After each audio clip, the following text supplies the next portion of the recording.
Para bapak, ibu-ibu, dan para terkasih dalam Yesus Kristus, baru saja kita mendengarkan kutipan dari Injil Markus bab 10 ayat 1 sampai dengan 12. Bacaan Injil ini dominan berbicara tentang perceraian. Berbicara tentang perceraian.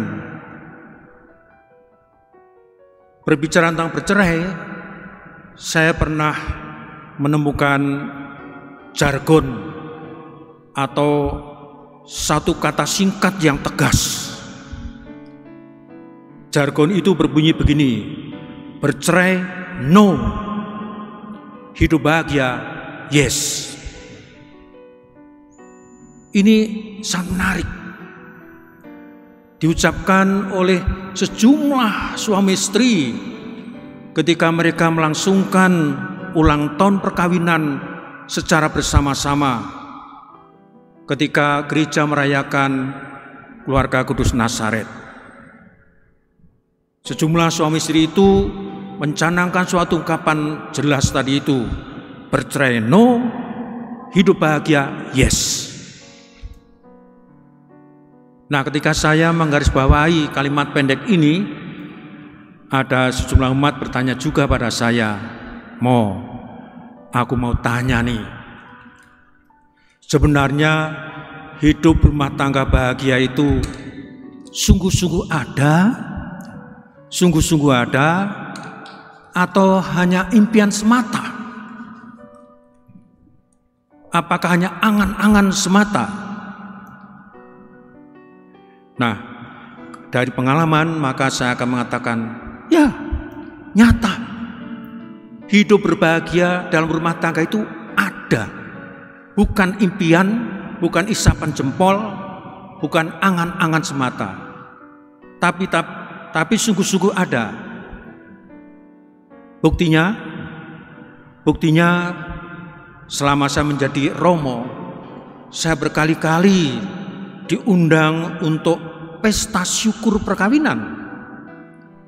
Mereka ada yang berpesta emas atau 50 tahun menikah, ada yang berpesta intan karena 60 tahun merayakan perkawinannya, ada juga bahkan yang berpesta platinum, yaitu berulang tahun ke-70 tahun atas perkawinan mereka. Jadi hidup rumah tangga bahagia itu ada dan bukan mustahil. Lalu lagi saya ditanya, kira-kira bagaimana Romo resepnya? Kira-kira bagaimana kiatnya? Maka pada kesempatan ini saya akan menyajikan yang saya sebutkan pancamarga rumah tangga bahagia. 5 jalan bagaimana supaya rumah tangga bisa berbahagia. Yang pertama, suami istri harus tinggal satu rumah. Harus. Kalau Anda mengaku sebagai suami istri, harus tinggal satu rumah.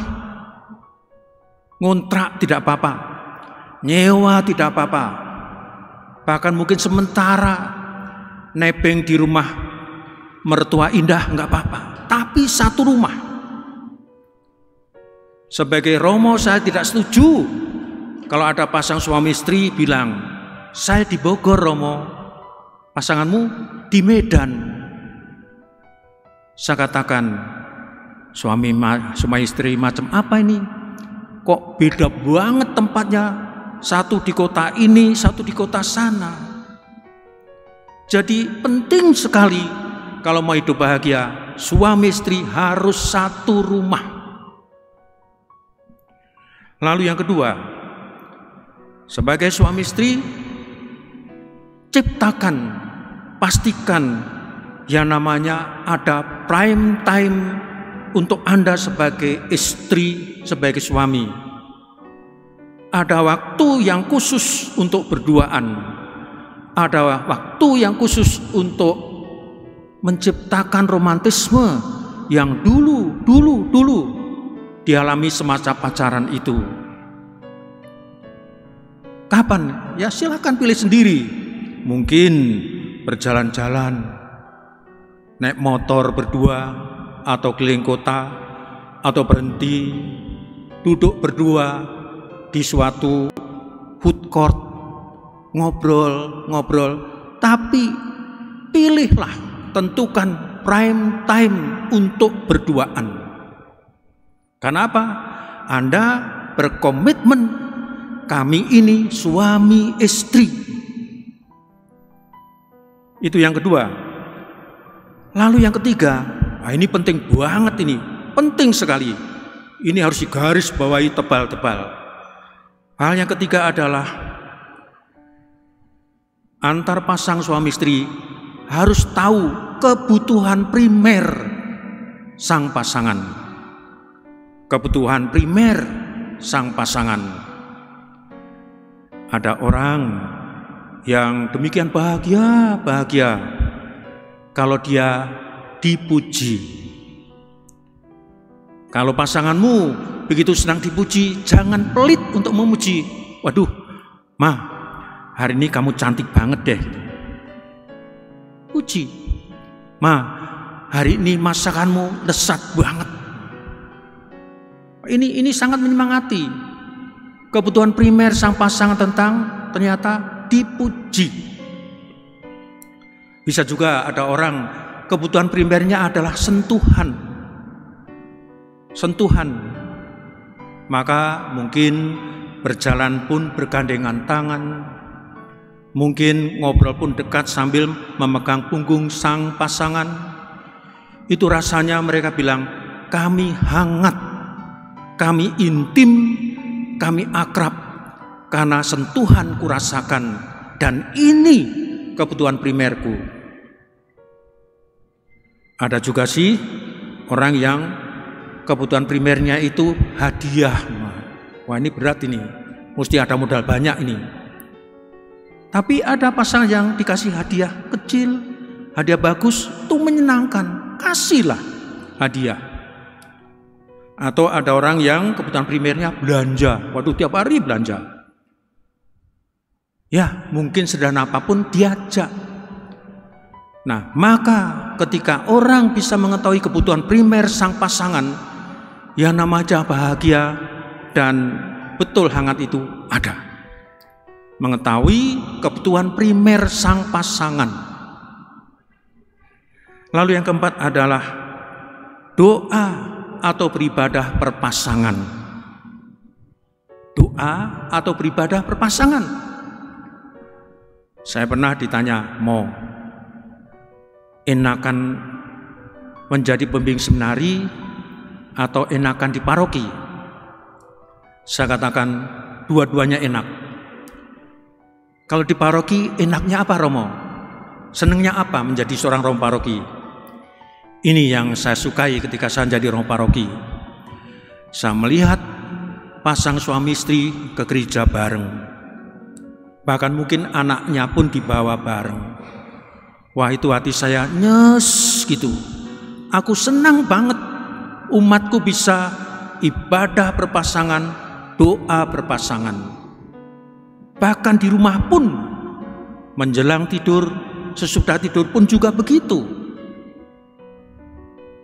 Ini sadar apa tidak, membuat hidup ini betul indah dinikmati berdua sebagai pasangan. Dan yang terakhir, marga kelima adalah rayakan ulang tahun. Ulang tahun adalah suatu yang penting sekali untuk dirayakan. Ada suatu yang fatal kalau seorang sampai lupa ulang tahun pasangan. Rayakan ulang tahun ini. Mungkin dengan lebih begitu meriah, meskipun seukur suatu keluarga yang sederhana. Rayakan ulang tahun kelahiran, ulang tahun perkawinan. Nah, inilah kalau kita mempunyai sekurang-kurangnya 5 marga itu. 1. harus satu rumah. 2, ciptakan prime time dalam hidupmu sehari-hari atau seminggu itu. Lalu yang ketiga, tahu kebutuhan primer pasangan. Yang keempat, doa atau beribadah berpasangan atau keluarga. Lalu yang kelima, merayakan hari penting, ulang tahun kelahiran, ulang tahun perkawinan. Semoga dengan melihat alur-alur ini, kita tidak ragu lagi bahwa rumah tangga bahagia adalah nyata. Tuhan memberkati. Marilah